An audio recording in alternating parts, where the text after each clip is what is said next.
Welcome to The Explainer. Today, we're diving into an absolutely fascinating story unfolding right now in the medtech world. For 25 years, Intuitive Surgical has essentially owned the robotic-assisted surgery space. They built a massive, seemingly impenetrable moat. But you know what? The surgical robotics market is booming. It's projected to hit over $27 billion by 2030, and a siege is quietly gathering at the gates. We're going to look at their latest Q1 26 earnings, explore how they're aggressively defending their turf, and see what happens when true heavyweight competitors finally enter the arena. Here is our roadmap for this explainer. First, Q1 2026, the earnings beat. 2. Building the refresh wall. 3. The recurring revenue engine. 4. Headwinds and margin pressures. 5. The competitive landscape. And finally, 6. The future of surgical robotics. Let's get into it.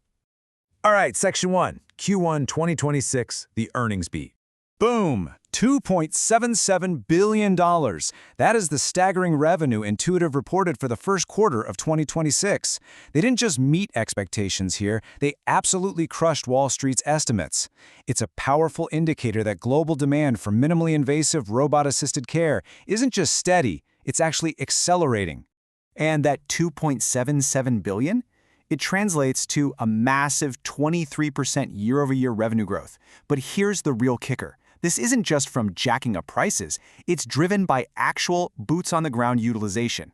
Worldwide procedure volume grew by 17% compared to Q1 of 2025. Surgeons are literally just using these systems more often for way more types of surgeries, especially in general surgery like appendectomies.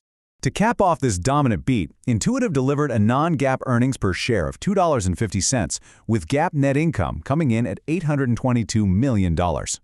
By literally every traditional financial metric, this was a total blowout quarter, showing some serious operating leverage and sustained top-line momentum. Moving on to Section 2, building the refresh wall. So you might be wondering, how exactly do you protect a monopoly when your patents start expiring? Well, you build a wall. As of March 2026, Intuitive has an unbelievable 11,395 Da Vinci systems installed worldwide. That's up 12% from just a year ago. But the real story is what they're installing. Out of 431 systems placed this quarter, 232 were their brand new next-generation Da Vinci 5 systems.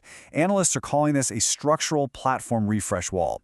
By aggressively upgrading hospitals to this new architecture right now, Intuitive is effectively resetting the competitive landscape and locking in their status as the global standard for the next 10 years. Now, this massive footprint directly feeds into their robust procedure growth. Da Vinci procedures grew by about 16%, but take a close look at their newer diagnostic platform, the Ion endoluminal system. Ion procedures skyrocketed by 39%. This is a brilliant strategic hedge. By dominating lung biopsies with Ion, Intuitive diversifies its demand, totally insulating itself against slowdowns in other areas, like the drop we've seen recently in bariatric surgeries because of new weight loss drugs. Which brings us to Section 3, the recurring revenue engine.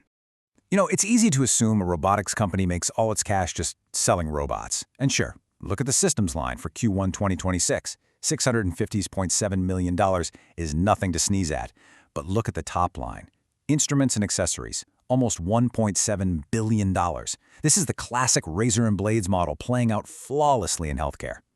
Check this out. Recurring revenue, meaning all those consumables and service contracts, makes up a whopping 86% of their total sales. Once a hospital buys or leases a Da Vinci, they become a permanent customer. In fact, data shows there's an absolute revenue floor of about $3,300 per surgical case just in instruments and services alone.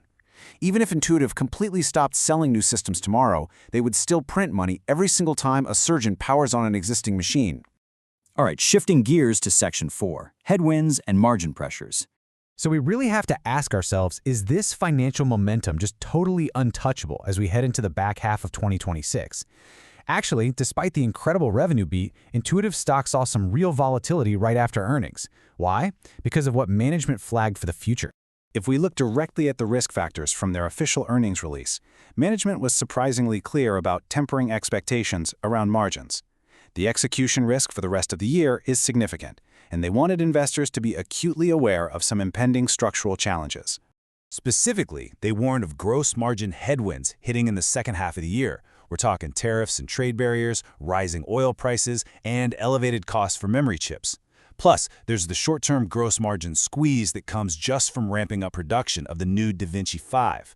But, and this is a massive but, even while warning of higher costs, they actually raised their full-year procedure growth guidance to between 13.5 and 15.5%.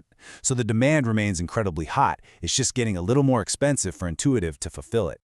Let's dive into Section 5, the competitive landscape. CEO Gary Guthart addressed the growing competition directly. He said they are, quote, watching the competitive environment carefully while investing in our innovation pipeline. It sounds calm and measured, right? But it actually acknowledges a profound shift. The era of the undisputed monopoly is ending, and Intuitive absolutely knows they have to out-innovate to maintain their lead. Because suddenly hospital procurement teams actually have choices.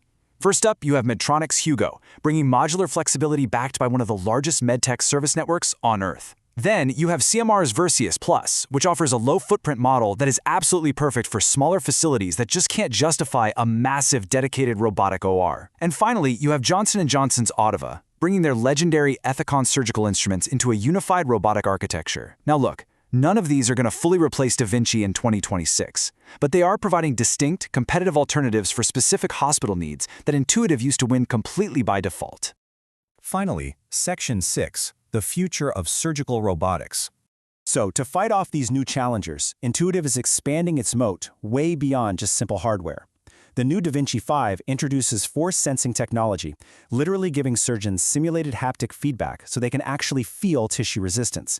They're heavily diversifying with the Ion platform's massive success in diagnostics, but most importantly, they are pivoting hard into software and artificial intelligence with the Intuitive Hub. With over 40 surgical AI companies entering the space right now, Intuitive is leveraging its decades of proprietary surgical data to offer AI-driven performance analytics. We're talking about actionable insights that improve operative times and reduce surgeon fatigue. Which leaves us with this one big final question to think about. As we look at the rest of 2026 and beyond, the battle lines are officially drawn. Will Intuitive's massive installed base, that incredibly sticky recurring revenue, and their pivot into AI and force sensing be enough to hold off these well-funded modular challengers? Or are we officially witnessing the end of the surgical robotics monopoly? It is going to be incredibly fascinating to watch this market unfold. Thank you so much for joining me for this explainer, and keep learning.